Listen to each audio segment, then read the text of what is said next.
Hey button pushers, welcome back to another Lost Phone Laura story. It's time to cast the controller once again. Last time we mostly went through our messenger. There was a little bit of a hiccup getting into security chest, but we mostly went into our messenger. And so we're moving on to cloud save, which I'm sure will be easy to figure out.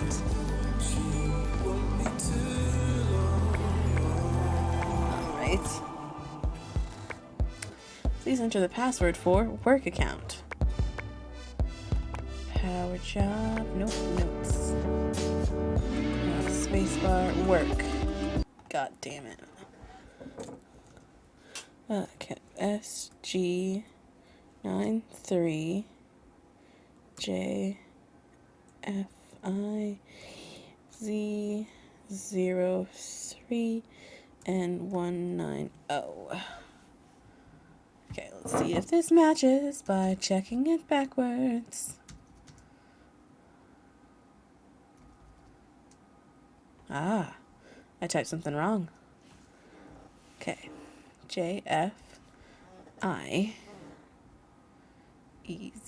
I think I did a U. Cool.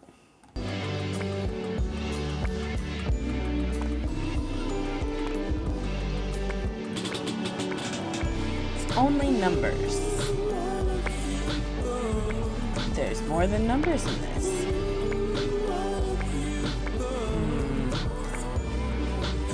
Oh, come on, where'd you go? Security chest, cloud save.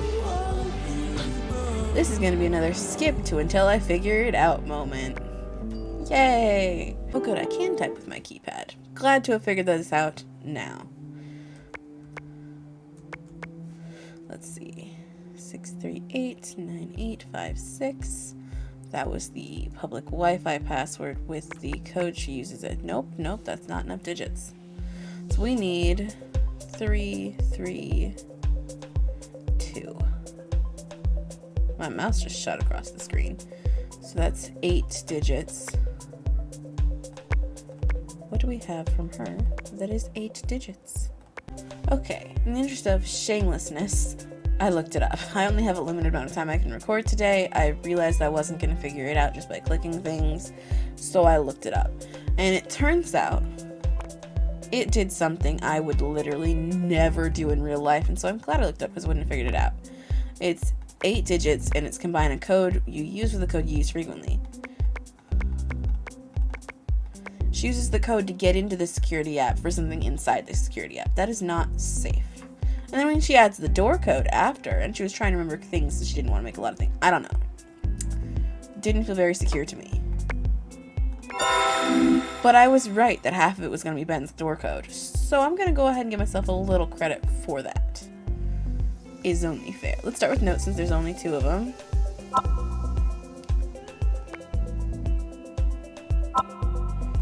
Cool. Things successfully synchronized. Notes. And then should we have a little cloud? Domestic violence conference. Okay, this is where it gets real. I'm just gonna brace myself. I think this is like the 3rd or 4th year in a row where I haven't picked a funny game. I've picked real games that are like deep and have messages and meanings, and I really do want next year to be more lighthearted, but I am glad that I'm getting some sort of, I don't know, platform where I can play games like these, because these are not games I would normally play in my own time. They really aren't. I play things like Stardew Valley or Rune Factory 4 is the one I've been fixated on. So I'm really glad I'm getting to experience these kinds of games, and I'm especially glad I get to experience them with you guys.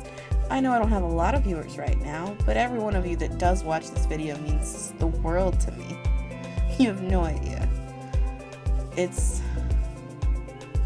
I am a fairly isolated person right now. Between COVID and me being essentially in a new place and not having made very many friends, I grew up always playing video games with my older brother. That's why this channel is named CassTheController. It's a pun on passing the controller back and forth with him. For me, video games have been a very social experience for a long time. Almost my whole life, if not my whole life. And I genuinely do not know where I'd be right now if I did not have the option of Let's Playing or streaming to share my gaming experience with others. I don't know if I'd be as much of a gamer. I don't know if gaming would mean this much to me. It might. I might still play it, but I also might not. And I'm very glad I don't have to really contemplate that. I'm glad to be able to Let's Play, even if I only do it once a year now. The fact that the option's there means the most to me. And I do really want to start streaming more regularly. I'd like to stream every Saturday because I have them off, but it's not always doable. Anyway, that's this episode's side tangent. Basically, thank you for being here, and I'm glad I'm playing these games, but I will try to make sure next year's is less deep, more lighthearted. I don't intentionally drag you guys along on emotional journeys like this, I swear. Domestic violence equals cycle. Manifests progressively within a relationship, initially tension and hostility. Cycle equals 4 phases. Tension phase. Irritability of the perpetrator, which is attributed to work, stress, traffic, issues, etc. No physical violence, but hostile silences, aggressive looks, irritable tone, etc. Everything the victim does is a source of irritation to the perpetrator. Their stress and frustration is always the victim's fault. The victim tries to find out what's wrong, but it says responses like, "No, it's nothing, I don't know why you're complaining," etc. Eventually it leads to verbal aggression and insults, and the victim regrets asking. Aggressive phase. The perpetrator appears to be losing control, yelling, insults, threats, breaking objects, often leading up to physical violence. Progressive physical violence. Pushing, arm twisting, slaps, punches, uses of a weapon. The victim is overwhelmed by feelings of powerlessness and sadness rather than anger. Excuses phase. The perpetrator tries to deny or downplay his behavior. I'm sorry, my brain just pinged on the fact that it was male pronouns. Like, abuse happens both directions. I'm gonna keep reading it as it is written, but do keep in mind that you can be abused by anyone. And please keep an eye out for this from anyone. And if you find yourself in these situations, please try to be aware. It's hard to see from the inside.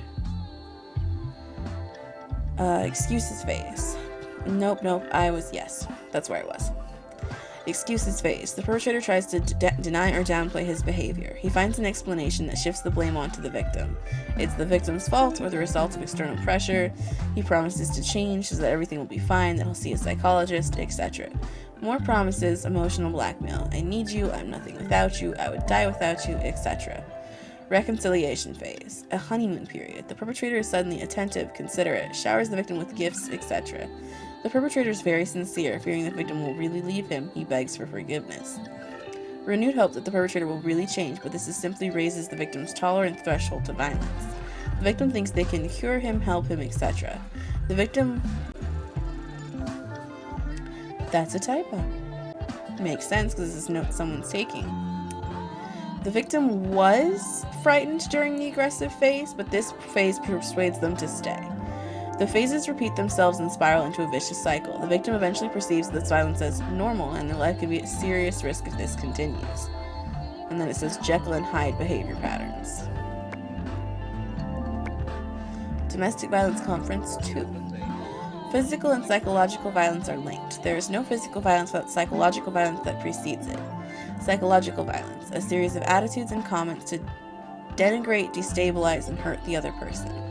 This is not a unique event, but it is an integral, my brain came back to me. It is an integral part of the relationship. It is intended to subdue the other, control them, and to maintain the feeling of power. Subtle mistreatment without physically striking, creating tension, frightening the victim to demonstrate its power. Difficult to quantify and evaluate because it is subjective and depends on the level of sensitivity of each victim. Several types of behavioral patterns or attitudes that can be considered microaggressions. Control. Possessive vocabulary, monitoring the victim maliciously in order to dominate and command them. Example. E.g., taking control of meal time, sleep, spending, social life, etc. Isolation. Well, taking control of meal times, that'd be taking control of when she can leave the house by prolonging making the new key as long as possible. I'm aware of a lot of this stuff already because one of the YouTubers I watch a lot, Dominic Noble, mentioned them when he did his reviews on 50 Shades of Grey, and I looked into it further after that. Isolation. Isolating the victim from family, friends, colleagues, social acquaintances. The perpetrator ensures that the victim's life is essentially focused on him exclusively. Example, taking the victim's phone, computer, etc. Insinuations and lies about other people in the victim's life. Isolation is both a cause and a consequence of mistreatment. Pathological jealousy. Jealous behavior, constant suspicion, unfounded accusations of intent, etc., no basis in reality. Requires the victim's continuous and exclusive presence. There is no way of appeasing pathological jealousy because it is simply a denial of reality. I would like to point out that I said, let's start with the notes first since there's only 2 of them. I just spat a little bit. This is what happens when you do entirely reading-based games. I was going to do the notes first because there was only 2 and I thought that maybe they'd be short, and then they were both multiple paragraphs long. Oops-a-daisy. Oh god, I'm sorry. I'm cracking jokes because that is how I handle serious situations, and that is what we are faced with, a serious situation. Fictional one, but unfortunately the events aren't. Like, not specifically this one, but like, these things happen. They really happen to people. And no one... It's not no one, but it's really hard to tell when this kind of stuff is happening to you. And even being aware of these things is not always going to help. Because in the moment, in the feeling, you're going to think, well, but not mine. There's some things, but not all of them. A lot of people end up in these situations, and it would not happen if it wasn't easy to miss.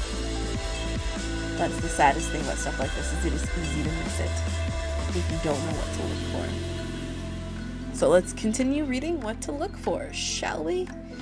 Before I make another inappropriate joke. Repeating a message to exhaust mental harassment. Repeating a message to exhaust mental and critical judgment capacities of the victim, to make them accept anything. Monitoring the person, following the victim in the street, harassing them on the phone, waiting for the victim as she leaves work. Harassment often occurs after a breakup. Denigration. Affects the victim's self-esteem, making them believe they are worthless. Dismissive attitudes and hurtful words. Causes the victim to lose self-confidence. Expresses doubts about the victim's mental health. Denigrates their intellectual abilities, their body and appearance, etc. Launches a systemic attack on the victim's family, friends, and or children.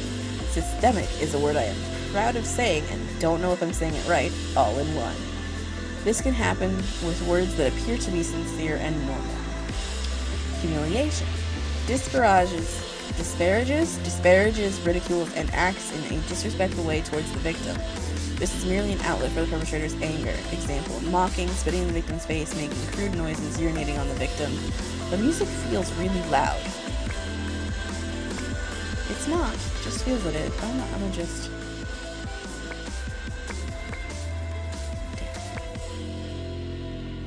Where were we? Humiliation.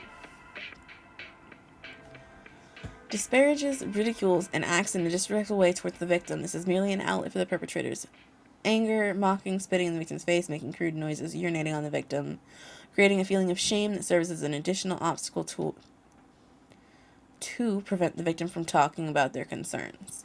Intimidation. Exhibits acts of indirect violence, example in their environment, breaking objects, slamming doors, driving too fast, cruelty towards a pet, etc. Shows the victim that physical violence could happen to them too, creates a feeling of fear in the victim. Indifference to emotional demands. Refusal to show any concern for the victim, insensitive, making a show of rejection or contempt. Sorry, that was me moving my twisted ankle. It intentionally creates a situation of lack and frustration, refusing to communicate, going to family events, etc. Doesn't go to family events, like celebrating her new job at her sister's house. Yep. Disregarding the physical or psychological state of the other. Threats. Blackmail, threats of suicide, threats to withhold money, to abduct children, etc. Threats of retaliation against the family or entourage, maintaining power over the victim. Some of these acts can seem normal when isolated, but when they happen repeatedly over a long period of time to the same person, they become a form of violence. The perpetrator takes advantage of the emotional weaknesses of the victim, wearing them down mentally, which is something I was trying to say earlier but didn't have the words for it. Some of these things in isolation are just going to happen because human interaction, hunger, there's going to be friction. But if they're extreme or they're frequent, keep an eye out. Just be aware. Fun fact, whenever I say be aware, I think of an episode of Recess where oh god, no, none of their names are still in my head because I didn't watch it much, but the military kid, the blonde one with the flat top that reminded me of my brother, who had anxiety, which reminded him of me, was tutoring one of the kindergartners, and he told them that the sign that says beware doesn't mean be afraid, it means be aware. And I internalized that because it changed my entire worldview on those signs. And it's good. You are supposed to be aware over being afraid. Because being afraid will prevent you from taking chances, and you do sometimes need to take chances. Being aware will make sure you are taking educated chances with the best possibility of success and the least possibility of danger. So that was the notes. Now, SMS. Amur.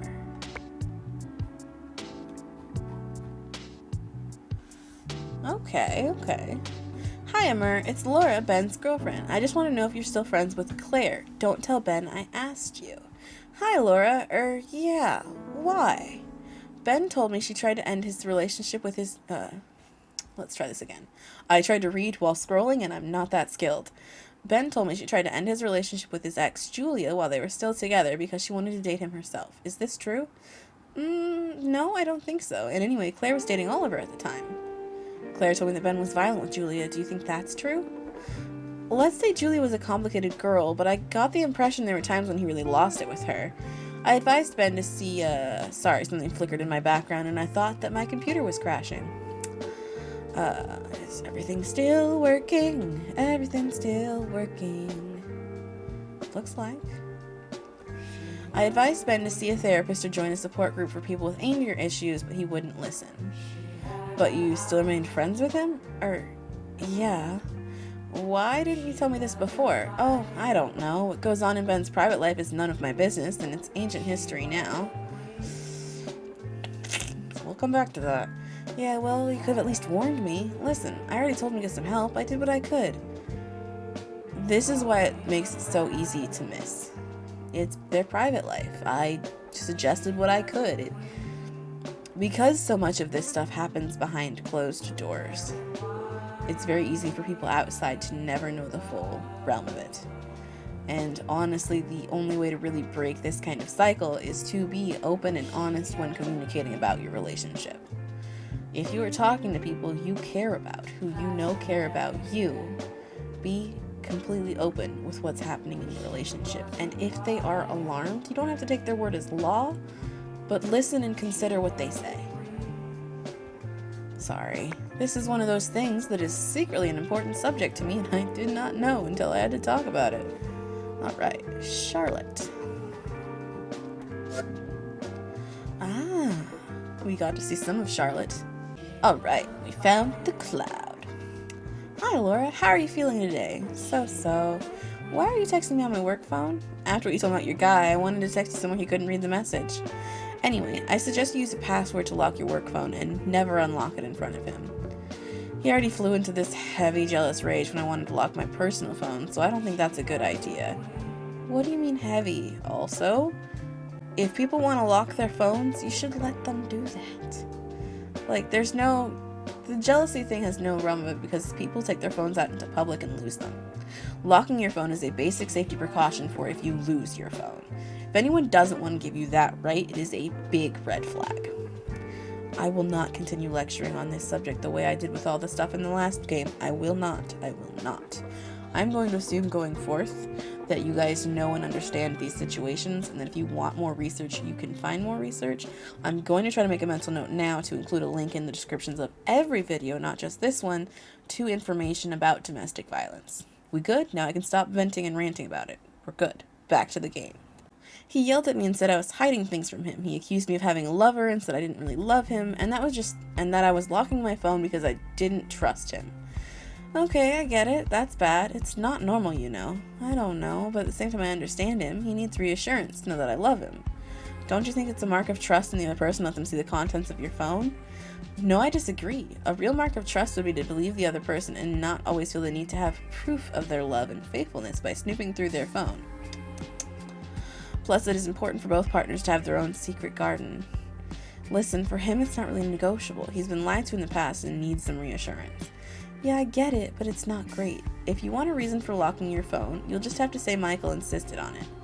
What do you mean? So you lock your work phone and tell him it was Michael's orders, and he wants the work phone to be more secure because the phone contains confidential work stuff. Yeah, okay. I don't see why I would need to lie to him, though. It's unhealthy not to have a space where you can rash about your relationship occasionally without him knowing. Yeah, but if I'm having relationship problems, I should just talk to him, shouldn't I? Sure, but it's sometimes good to talk to your girlfriends to have another point of view. Okay, I'll lock this phone.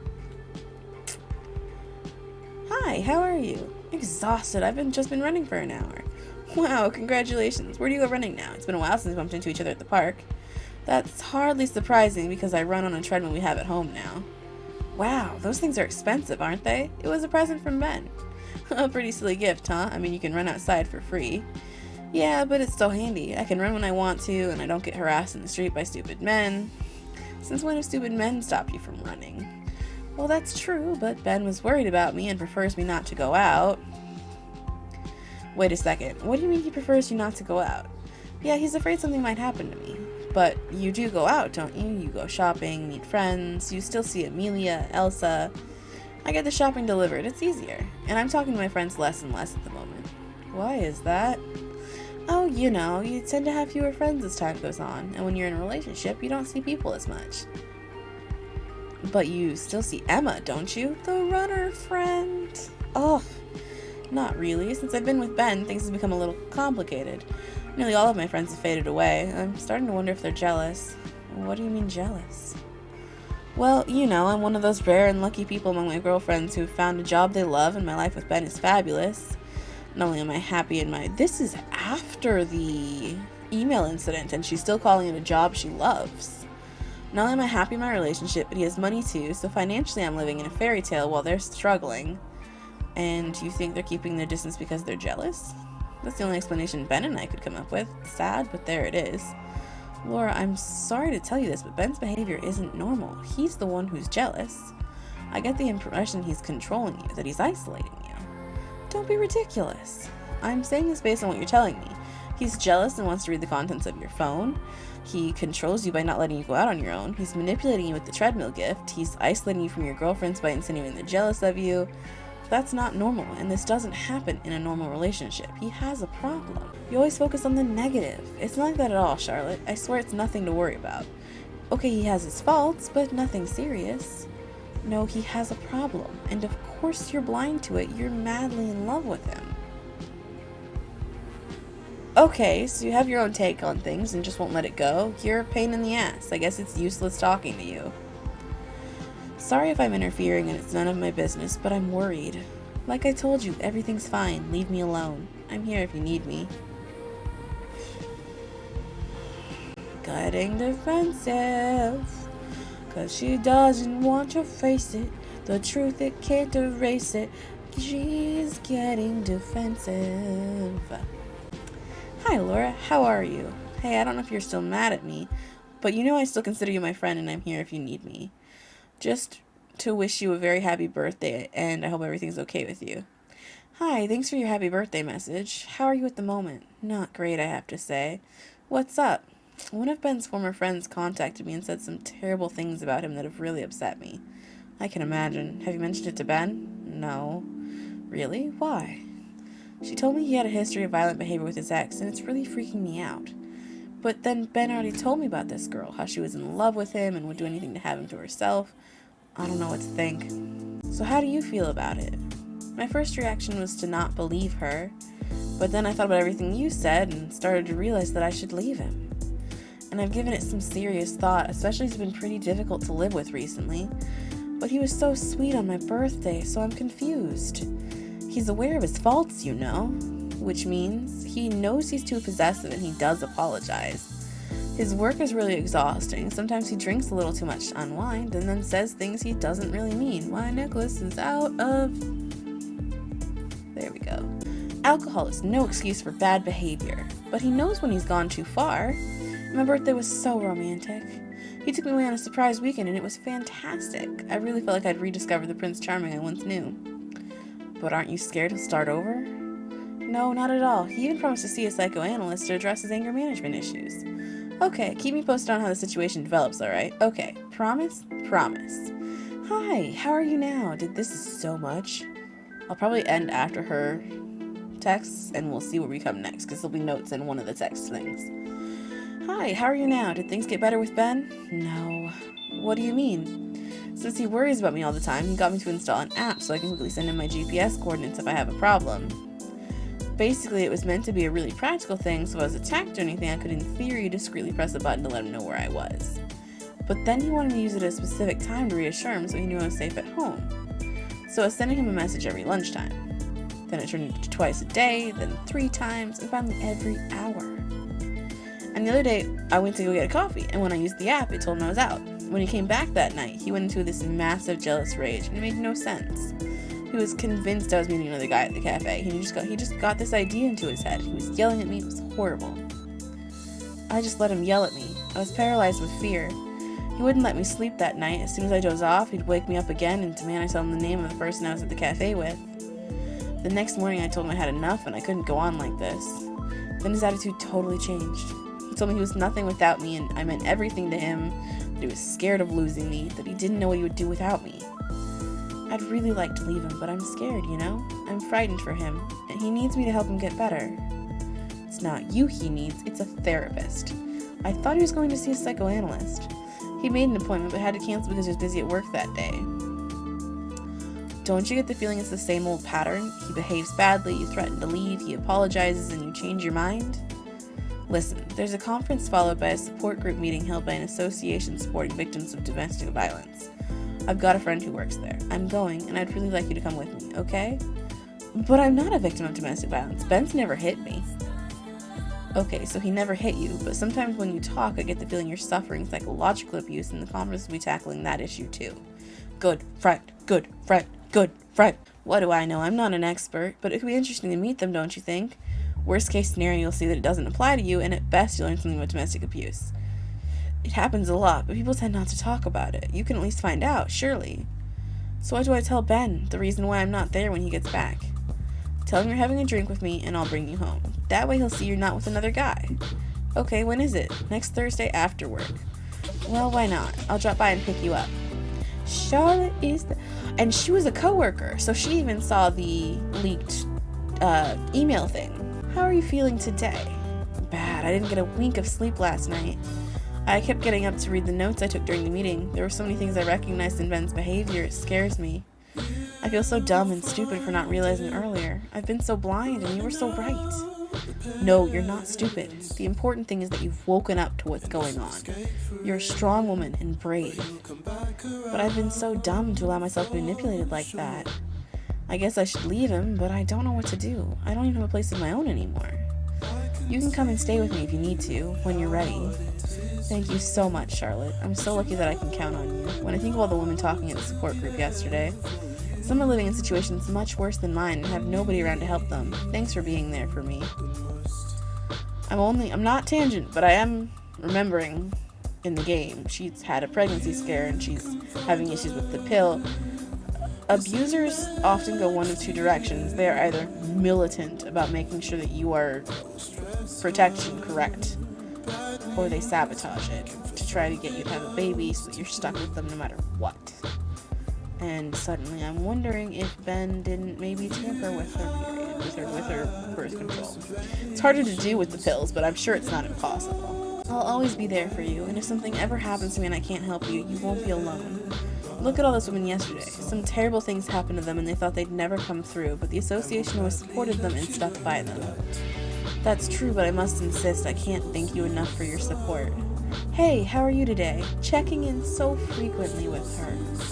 Charlotte. I'm feeling so much better. Ben organized a lovely surprise to celebrate our 6-month anniversary. It was fantastic. You know, maybe I exaggerated a little last time. It's not like he's a monster. Remember what they said at the conference about cycles of violence? I think that's what's happening between you and Ben. It's okay at the moment, but it's not the first time things have turned bad and then got better. Can I suggest something? Count the number of times a day Ben's behavior becomes unacceptable. That's what the counter is! We figured it out. That way you can monitor if there's a cycle, and with steady progression of unacceptable behavior, then if it stops, then progressively gets worse again. Okay, I'm going to install a counter on my phone to check that. Write everything down, won't you? Even the little innocuous comments. See, so if he comments on how I dress, I should write that down too? Yeah, even that. It's not up to him to decide to tell you how to dress. It's your body, it's your choice. Keep me posted on what happens, okay? Okay. How are you? Hi, Laura. I haven't heard from you and I'm worried. Are you okay? Laura, please let me know if you're okay. I just want to make sure you're still alive. Sorry I haven't been in touch for so long. I've made up my mind Ben is dangerous. I have to leave this town and I think I'm going to report him to the police. You're right to report him. However, are you really sure you have to get out of town because of him? I don't want to leave just because of him. I want to go because I need to breathe again, to heal myself in a peaceful and healthy environment. I'm just worried I have nowhere to go. Listen, maybe I have a solution, but that means I have to talk about your situation with Michael. Are you okay with that? Okay, I've talked to Michael and come up with a solution. There's a branch of the association that needs a communications manager. It's a long way from here in a quiet town, and he offered to transfer you there. You'll be away from here, but at least you'll have a job. You could stay with the director until you found something of your own. I've also checked that the Association for Support for Victims of Domestic Violence has an offer there, and they'll be able to help you file your complaint. So the stage is set for you to slip away. Just tell us when you're ready. Thanks. Don't mention it, but just one thing. You'll have to return your work phone to Michael. I would suggest you make a backup of all the content relative to your situation with Ben. It will be useful for you to have a timeline of events and maybe store the evidence for when you report him. Ask Nadia in the IT department. She'll explain how you can save the content. I'll call you soon with more details. Meanwhile, just act normal with Ben. You don't want him to suspect anything. So much just then. But she sees it. She sees it, and she's hopefully getting out. Oh, God.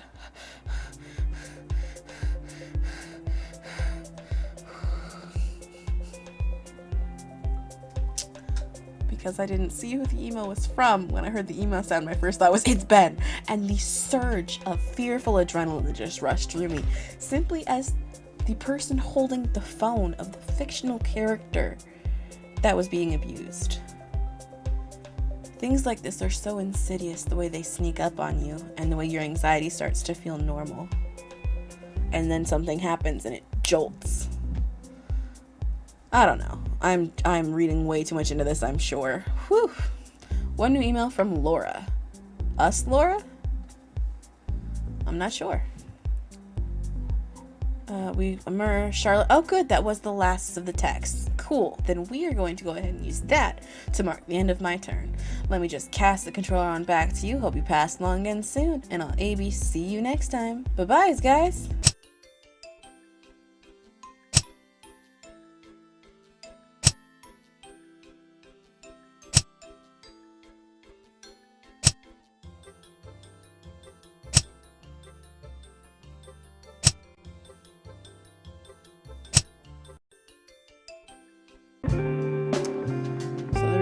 Credits right now is when I went to record the very last episode, which is only like 5 minutes long. I even said I might splice it with the other one. I hit start recording, but my software had an issue earlier today where I did that and it didn't work, and then it worked fine. Stop, start, and then it didn't work this time, and I didn't notice until I went to stop the recording.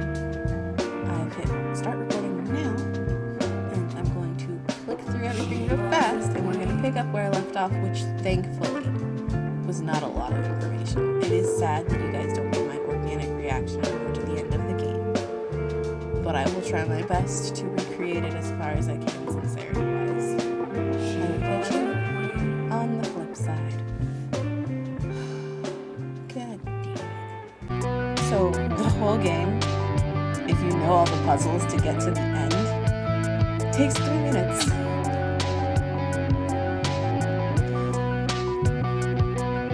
I think that serves to show just how much of this game is about the narrative and the writing. It's 3 minutes worth of puzzles, but it's several hours, at least if you're reading it out loud, probably an hour and a half if you're not, of narrative, of learning about this character and learning what she's gone through bit by bit, which I really liked about the last game too, where you go through it bit by bit, and it's revealed small times at a time. Anyway, I'm fairly certain that we left off with you've got one new email from Laura.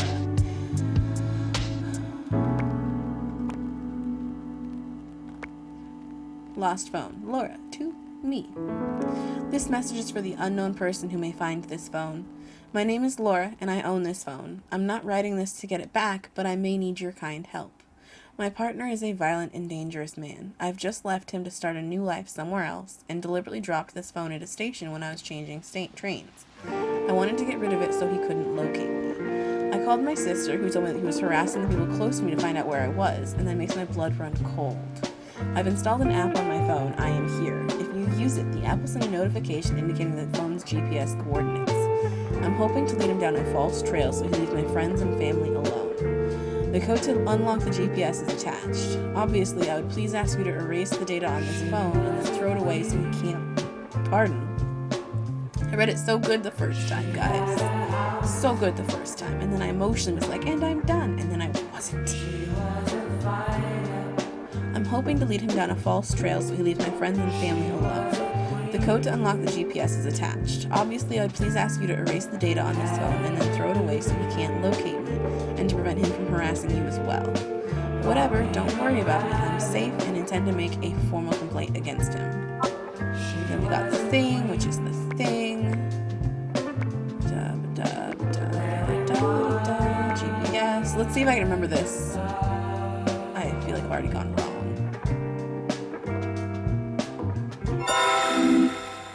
I had to use a cheat sheet the first time. I had to screenshot it and put it up there, and I was like, when the going gets rough, the rough get cheating. Or no, that's not how I phrased it. That's not how I phrased it. I said, when the game gets going, the going gets cheating. That is what I said. That sounds much better than the ad-libbed version just then. No. Anyway, let's move on so that I can just splice this into the end of the last episode. I don't really want to give you guys a 10-minute long episode for the end, if it's even that long.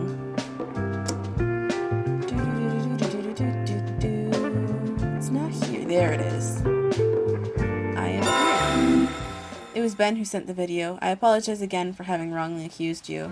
I could see things were going badly in our relationship, but every time I told myself I was going to leave him, he became adorable, sweet, and romantic again. I really thought he would change, but the cycle kept repeating. Names and people. The doctor said I was missing my period because I was so stressed and had lost a lot of weight. And when Ben discovered I wasn't pregnant, he went crazy and called me selfish for not wanting to have a child with him. And then suddenly it dawned on me. The pill reminders that had disappeared from my phone, it was him. He wanted me to forget, and he didn't even deny it when I confronted him. You were right. Forgive me for not believing you. Ben was insanely jealous, and I now realize he was manipulating me. He was convinced I was hiding things from him, and I think he was actually tracking my phone. He ended up pushing me when he tried to snatch it out of my hands. I thought it was best to leave before he went too far, and I threw my phone and SIM card away just in case. I actually felt ashamed. I was convinced that I was to blame for the situation with Ben and didn't dare tell anyone. Forgive me for having gone so far away without letting you know. I just feel empty now. I'm physically and mentally exhausted, but I'm going to take care of myself and rest. I was so stressed out that I couldn't sleep. I feel like I'm slowly recovering from a long illness. Hi, Michael. Thanks again for authorizing my transfer. I got here safely, and the change of scene is doing me so much good. I'm surrounded by great people here, and my transfer went very smoothly. I'm preparing my complaint with the help of an association here. Thank you so much once again, Laura. I don't know what I would have done if you hadn't been there. Even when I pushed you away and didn't want to believe you, you stuck by me. I'm gradually getting back in touch with my old friends, and I'm so glad to know they are here listening to and supporting me. If you ever need anything at all, don't hesitate to ask, even if we are further away from each other now. Charlotte. I did that first time, all natural. That's what my general emotions were. I replicated that for you just now because it was the thing I was saddest about losing when my thing didn't record. OBS, you're on notice. I decided to use it for once instead of Slob's Streamlabs to try a new thing. I'm very upset with OBS right now. And then we erased all data. I click it, and here is when I realized it didn't record the first time, and I'm staring at that stop recording button so hard right now, like, you better try. You better try to say you're not recording, you little bitch. I don't swear at people very easily, even fictional ones, but my technology, oh yeah, it's on notice. And then there's all these things, all these people, give them the credit. I'm scrolling through because I am very ready to be done with having a rig light in my face. But I am very impressed with all of these people who contributed to such a nice game. Like, it's... Stop scrolling. Thanks. We would like to extend our special thanks to the following organizations who helped achieve a more balanced approach to the themes tackled in Another Lost Phone, Laura Story, and who provided advice on the script and the characters in the game. These things and places which are in French. Fascinating. I wonder if this game was originally produced in French. We'd also like to thank all the people who took part in our playtest and took the time to share their feedback. A big thank you to all the people who have supported us, provided us with advice, hosted us, lent us their gear, premises, voice, gear, whatever, and generally helped us anyway. In particular, names, many of which look French.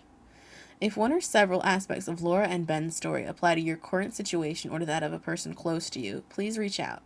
There are various designated associations and crisis helplines that can assist you.